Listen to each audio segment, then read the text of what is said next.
It was a game of two halves of both Italy and Uruguay. Show us what they're made of. My name's Mark. Let's talk rugby.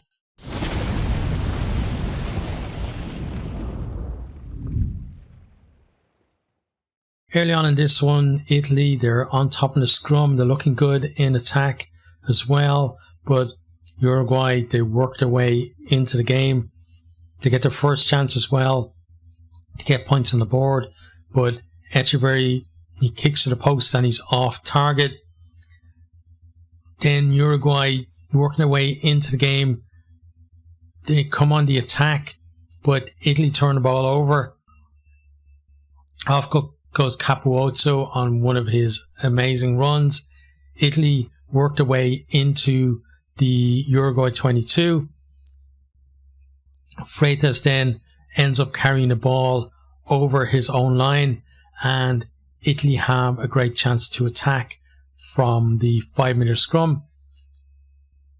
From there then, Pani goes over. We have a TMO review.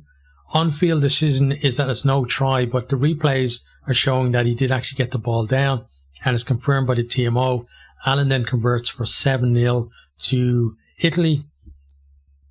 Echeverry then gets another chance from the tee, but this one is no better than his first.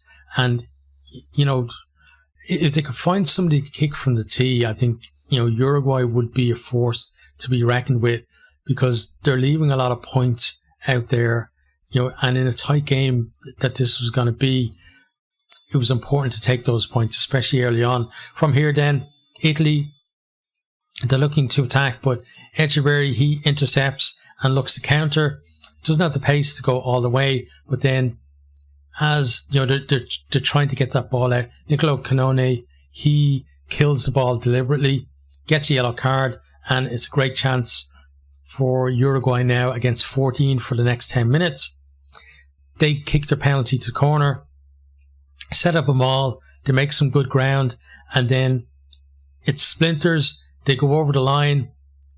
Adoa thinks that he scored the way you see him celebrating.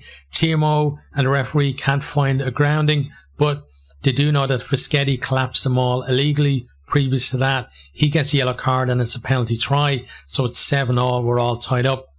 Italy now down to 13 for the next few minutes. Uruguay, they continue to apply pressure, and Italy really are buckling at this stage. They get another warning, and it's another penalty conceded. Echeverry kicks to the corner following a high tackle, and it really was a great kick. Like, I don't know why, like, his kicking out of hand is so good, but his kicking from the tee is so poor, but he kicks right into the corner. Then they go to the tail of the line out. Italy sacked them all legally this time, but then Uruguay, they keep coming at them.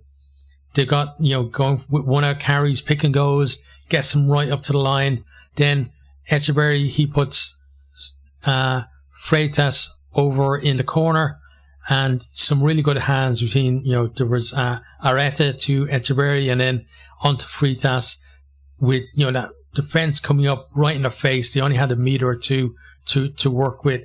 They were coming off the line there, but got over in the corner. Really good hands there.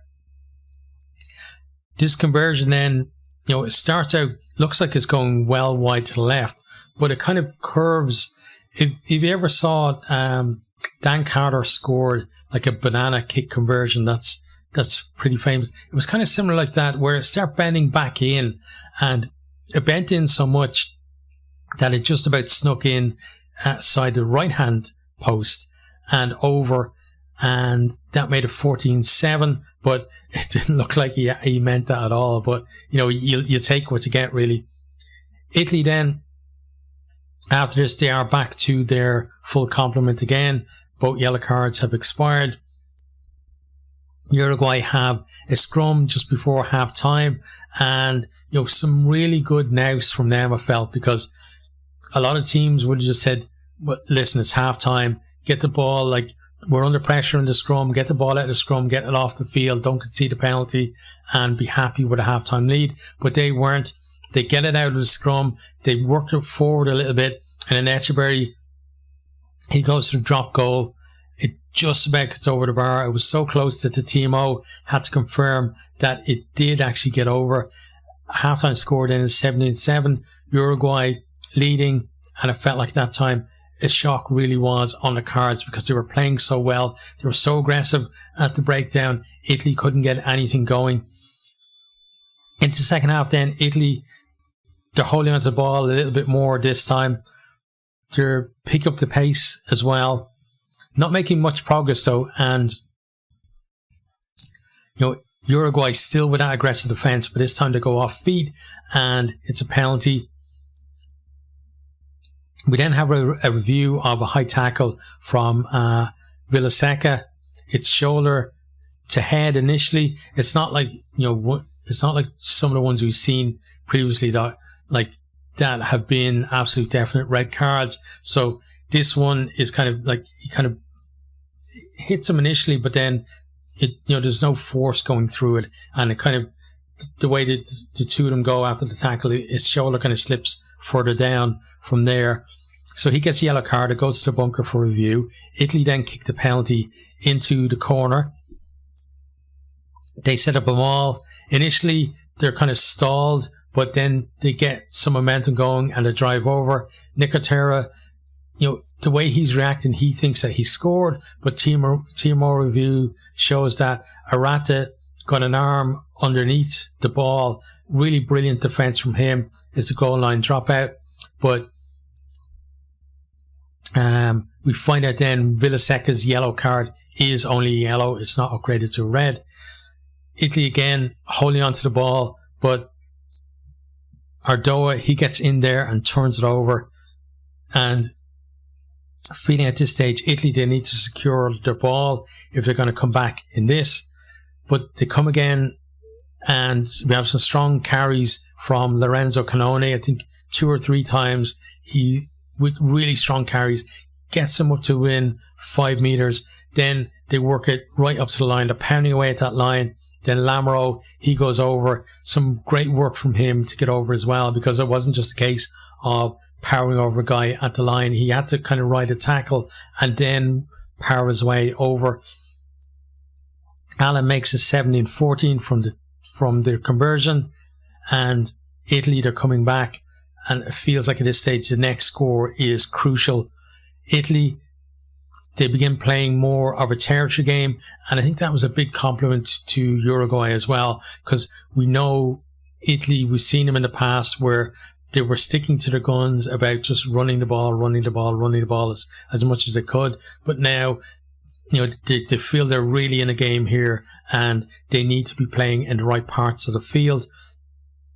We have some great work then from Pani and Brex in the build-up, and then Ioane, he goes over to score under the posts. Great finish from him as well. And it was, always it seems that there's the Uruguayan, there trying to get under the ball, and they almost do it this time, but he's able to get the ball down. Alan converts for 21-7. Italy back in front, and now it's a case of, can Uruguay find a response from somewhere? And just an aside, I've also feeling a bit worried about Angus Gardner, because I've heard him 2 or 3 times at this stage now asking over the ref mic for some water. So hopefully they are actually giving them the water, and he's not just waiting for the water all that time, because he asked in the first half at least once or twice too. But yeah, hopefully they're looking after the referees with a good bit of water, because it looked hot out there. Then Italy, they come hard again. We have a loose kick from Uruguay, and Alan runs it back. Then it looks like he's going to get isolated, but there's a great clear out from Italy. They retain the ball. They are, resourcing those rucks a little bit better now, and making it harder for Uruguay to get in there and disrupt.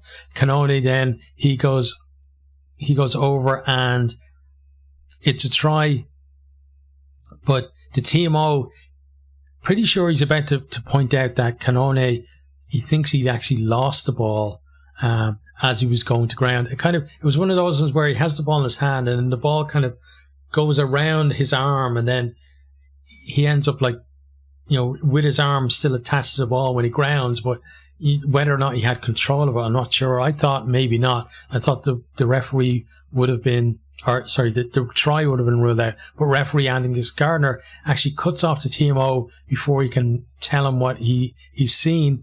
And he actually says to him to only come in if it's clear and obvious, and then tells him that you've got until the restart, and then we don't hear anything more from the TMO. So I think Gardner just told him, like, I've had enough of your gub today and stop. And I'm not sure, like, I know we want the referees to take more control, but I think in this case, TMO probably had a point, and it would have been worth a look at it. But from here then, Alan converts. We're at 28-17. That's bonus point for Italy, and they're really taking control. They then come again. Brex picks a great line and steps to go over from close range. Alan converts this one, 35-17, and now it's over as a contest. We then have a bit of a clash of heads between Lamro and Arata. Lamro, he was in there counter-rucking, and then he went to lift his head up, and just at the time when Arata was running in to try and get the ball out of there. So it looked like a pure accident. Arata didn't take, like, he had to be treated on the field for a bit, and he didn't take too kindly to it afterwards. But hopefully, I think I saw Lamro actually talking to him after the game, so hopefully they mend the defences there. We then have,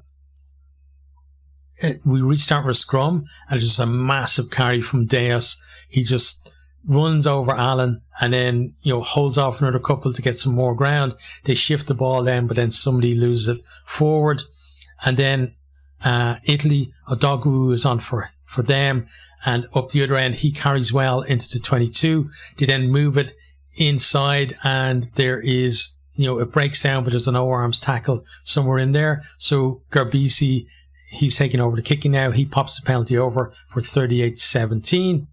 Italy then win a scrum penalty after a couple of resets, and it was kind of nice to see Ruzza telling Fusco to zip it when he was about to mount off to the referee. I think it was a good idea to get him to stop. But then Italy from the penalty to go to the corner. They try a bit of a trick play from the line out, where basically they go to Lamro at the back, and he moves away and peels off and makes some space for someone to run through, and then he tries to give the pass, but then Uruguay knocked that on. Then from here, Italy, they come forward off the scrum.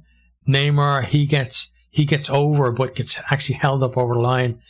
Uruguay, they're not offering much in attack at this stage, but they really are putting the effort into their defense as well. Like, another team might have just said, it's not worth it. Just he's going to score anyway. But that just desire to get in there and to stop him from scoring the try just shows a hunger there, and it shows, the potential that's in this team as well. And it gets me really excited to see teams like Uruguay, on the world stage, and being able to show everybody that, they're not some minnow that's just going to be swatted aside by everyone that encounters them.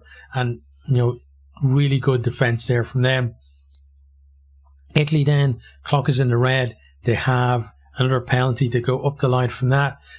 They go to the line out, secure the ball, they go to the maul, but then Uruguay turn it over to the maul. They try and counter, but they knock it on, and that is the end of the game. Full time then was 38-17.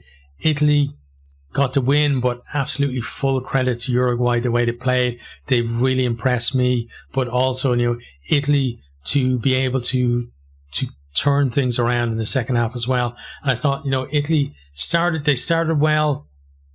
They got to try. They were kind of a little bit lucky that Echeverri wasn't keeping Uruguay in touch. Like, it should have really been a 1-point game. But then, there's just that period there where they lost their head. They gave away 2 yellow cards, and it was all about the pressure that Uruguay putting them under.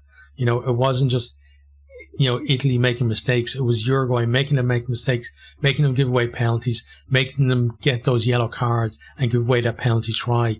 And from there, then Uruguay, they did well then to get their second try, and then just the nous as well to get that drop goal just before half time. But then I felt like in the second half they were tiring a bit. I talked about in the preview of this that that 6-day turnaround, having played France, might actually have an effect, and I think it did, because they weren't offering anything in attack. Once Italy got ahead, you could see there was only going to be one winner, because they just couldn't muster anything going forward. Completely different to the first half. Then Italy as well, they did well, like to change their strategy at the breakdown to make sure that Uruguay weren't turning them over as much as they were in the first half. They also got their backs into the game really well. Backs and forwards combined well in terms of the carries. They had, that just those hard yard carries, and then the threat of back stepping as well. And it really kept Uruguay on their toes. And, now for Italy, the job is done in terms of the two, let's call them lesser teams, right? I don't want to, it feels bad calling Uruguay a lesser team given how well they perform, but in the eyes of the rankings, the two lower ranked teams, let's put it that way, have been beaten now. So now it's up to them to go and see. They got the All Blacks next, and then it's France. Can they cause an upset? It would be an absolutely massive upset if they did beat one of them, but they give themselves, if they do that, they give themselves every chance now to actually make a quarter-final if they can get that win. So that's really exciting times for Italy, and I think for Uruguay, the future looks exciting as well.